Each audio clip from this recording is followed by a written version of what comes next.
successors of Solomon, wiser than wise, guided by motions of stars in the skies, restoring our powers through forests and flowers, with spells on our lips and a gleam in our eyes. You're listening to Carolina Haints.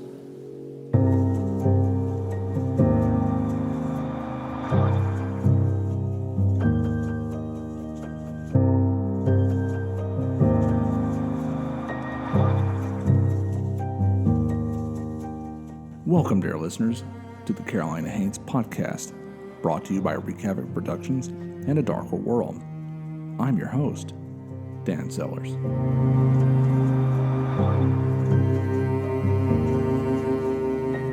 Today we're traveling a little north of the Carolinas for a macabre tale about witches and murder. Christiansburg, Virginia is a small town a few miles southwest of Roanoke. It's home to Christiansburg Middle School, the Blue Demons. There's been a school on the property for about 170 years.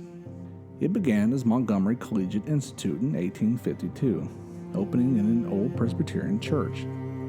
At the time, it was an all-girls boarding school. By the end of the 1800s, they had removed the church and built a new building. They had also changed the name to Montgomery Female College.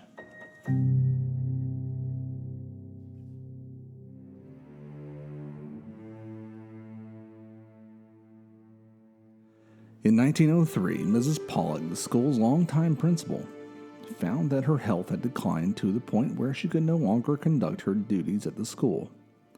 She passed control of the school over to her sister, Martha Wardlaw, who was living in Tennessee at the time. Martha moved to Christiansburg with her daughters and their children. Now, bear with me a minute here because most of these people play a part in the story. First, there were her daughters, Caroline Martin, Mary Sneed, and Virginia Wardlaw.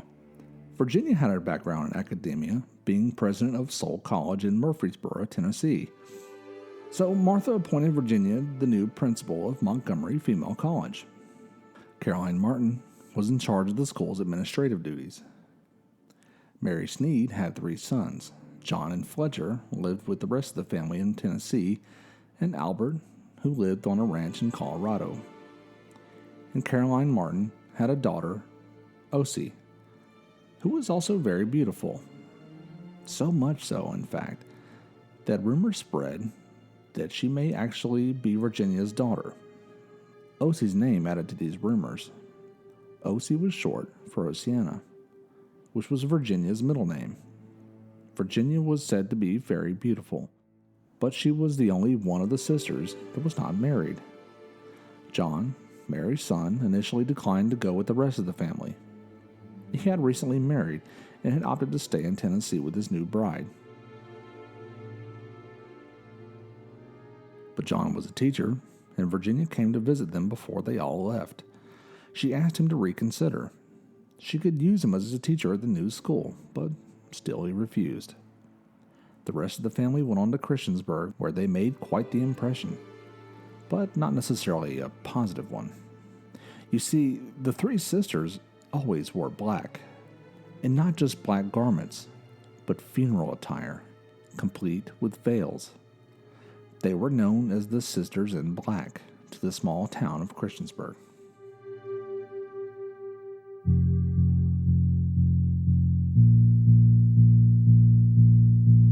In those days, there were less than 1,000 people living there, and nearly all of them were frightened of the sisters. People were wary of walking the streets at night and hesitated to answer their doors after dark. The Black Sisters were often seen in the local cemetery. Whispers of witchcraft and other sinister and nefarious activities surrounded them. After they settled in, Virginia went back to Tennessee alone to try to convince John once more. It's unclear what she said, but he finally agreed to leave his wife in Tennessee and join the family. The wife was not pleased. She went to the police and told them that her husband's aunt was interfering with their marriage, but that wasn't a crime. Some say Virginia cast some sort of spell over him. But from the moment John agreed to come to Christiansburg, strange and questionable things started happening to him. First on the train ride from Tennessee to Roanoke, he fell off. He claimed he lost his footing when the train hit its brakes, but the engineer commented that it looked more like a suicide attempt, or that he was pushed. A couple weeks later, he was found half drowned in a cistern on the school property. He never said how it happened, and, once again, people speculated that foul play was involved. While he was recovering in the school's infirmary, Virginia would often be seen visiting him late at night. One night, the rest of the school was awakened by her screaming, "Fire! Fire! Fire!" The authorities found that he had been covered in kerosene and lit on fire. Virginia said that he was in flames when she found him, and the police ruled it a suicide. Of course, no one in Christiansburg believed that. They were sure that she had killed him, and then it came to light that the three sisters in black had recently taken a very sizable insurance policy out on John, changing his beneficiary from his wife to the sisters.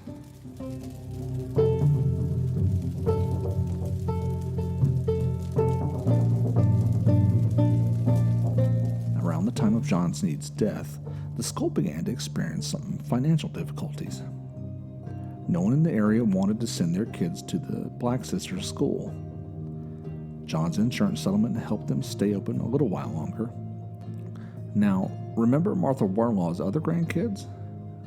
Osie, daughter of Caroline Martin, and Fletcher, John's brother. I told you at the beginning that they would play a part in the story. Well, the two cousins suddenly got married. I say suddenly because that's how the townspeople described it. It was said the two had never shown any attraction or interest in the other until the day in 1908 they suddenly announced their engagement. Within a year, the Warlaw clan had all moved from Christiansburg, and the school had succumbed to its money issues and closed. Osie and Fletcher were the first to move away, under rumors of an out-of-wedlock pregnancy, followed by the rest of the family over the next few months. On November 29th of 1909, police were alerted that a woman had found the body of her niece dead. Authorities showed up to a shabby, run-down house in East Orange, New Jersey, and were greeted by Virginia Warlaw. She was dressed in black from head to toe and wore a thick black veil. Upstairs, they found the drowned body of Osie, with her head under the faucet. Her body was said to have been there for at least 24 hours.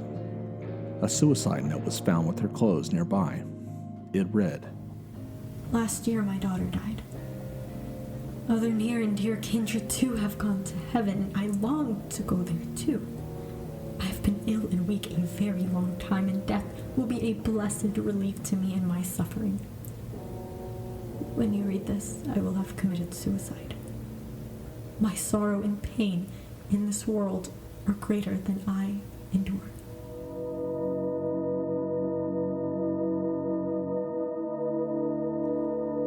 An apparent suicide. Another apparent suicide where Virginia Warlaw had conveniently found the body. But this time, Virginia's answers didn't sit well with investigators, and a quick look around the house presented more questions than answers. There was no heat, no hot water, and no food, and no husband. Where was Fletcher Sneed? Or, for that matter, Osie's mother? Despite being told that she was not a suspect, Caroline Martin refused to give the police a statement. Neighbors told the police that the couple seemed very happy when they first moved to East Orange, but none of them knew anything about the daughter mentioned in the suicide note. The police learned that Osie was pregnant with a boy when the couple moved in. After a few months, 3 women in black started visiting the Sneeds. That was when Fletcher left the house. The baby boy, David, had been born about a month prior to Osie's death. He was not found in the house either.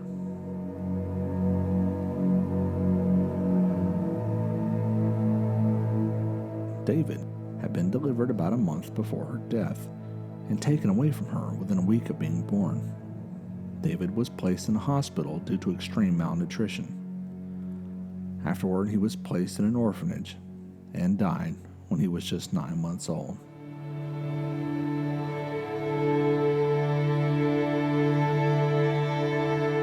The case made headline news nationwide, and soon the police were contacted by a doctor from New York who said the Black sisters had called him to check in on their niece, who was pregnant with her second child and in poor health. He testified that he arrived at the New York apartment to find OC in a state of severe malnutrition.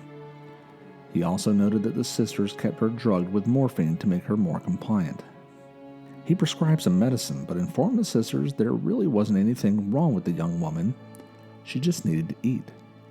When he returned for a follow-up visit, he realized that his instructions had not been followed, and the prescriptions had not been filled. He claimed that during this second visit, Virginia offered him a sizable sum of money, almost $200,000 in today's money, to tell OC that she was dying and that she should make out her will. When he refused, he was thrown out. He came back to the police, but they found the apartment empty, abandoned. New York and New Jersey police searched OC's previous apartment and found the grisly remains of an infant. They pulled the wad of fabric from behind the oven. Inside, they found a large clump of hair wrapped around the femur and eye socket of an infant. The newborn girl, Mary, had only lived for 2 days. It was determined that the child died of natural causes. Fletcher Sneed was found by the police living in Ontario under the assumed name of John Lucas. He refused to come back to the United States, and after a lengthy investigation, it was determined that he was not involved in his wife's death. That just left the sisters in black, who had once again taken out a large insurance policy on OC. Further, the suicide note was found to be a forgery, closely matching the handwriting of OC's mother, Caroline. The police arrested all 3 black sisters. Mary Sneed was found guilty of manslaughter, but received a suspended sentence. She was released into the custody of her third son, Albert, who, as you recall, lived on a ranch in Colorado. She lived there for 28 years until she died in 1937. Caroline Martin was found guilty of murder, but authorities determined she was too unstable for prison. She was sent to a mental facility where she died the following year. And Virginia Wardlaw was never convicted of a crime. She refused to eat and starved herself to death during the trial.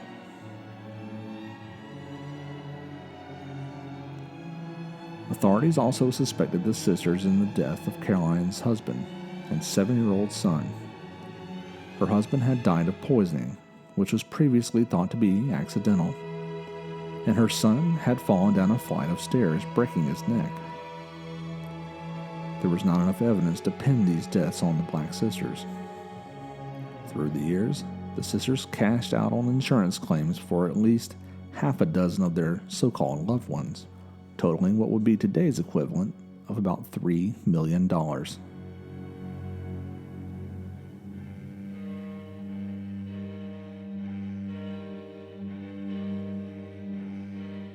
The Montgomery Female College succumbed to its financial problems in 1908 and closed. But in 1935, it was demolished to make room for Christiansburg High School, which is currently known as the middle school. There are rumors of lights going on and off in the school, and even shadowy figures roaming the hallways. People speculate that the Black Sisters haunt the school, but who knows? Perhaps it's the spirits of their victims.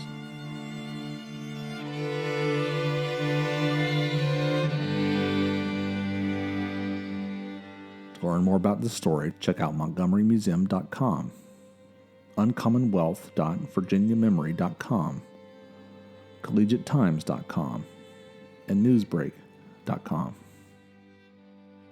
Special thanks to Naima Saeed for lending her vocal talents to this episode.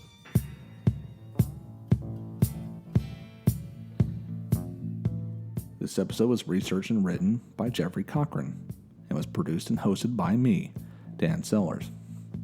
can find everything that Jeff's up to at adarkerworld.com, and you can learn everything that we're up to at wreakhavocproductions.com. You can find the Carolina Hates podcast on iTunes, Stitcher, Spotify, iHeartRadio, and YouTube. Or you can stream directly from the feed at carolinahaints.libsyn.com. Be sure to leave a review for this show, and do us a favor, share it with a friend. You can find our book, Carolina Haints, Ghosts, Folklore, and Mysteries of the Old North State, in bookstores now.